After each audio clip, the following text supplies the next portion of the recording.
হাঁসের মাংস নিয়ে ভাইরাল পার্সন হলো দুইটা, একটা হলো সিমি আর একটা হলো শাকিলা।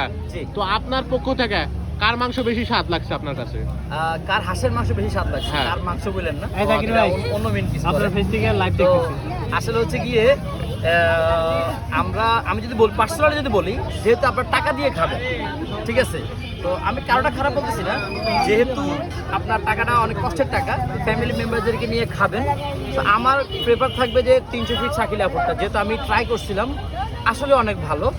দূরে গিয়ে এত দূরে গিয়ে কেন খাবেন সেটাও বলতেছি, যে ওনার হাঁসের রান্নার টেস্ট মাশাআল্লাহ এত ভালো যে আপনি একবার খাইলে আবার সেকেন্ড টাইম যাওয়ার জন্য আপনার মন চাইবে।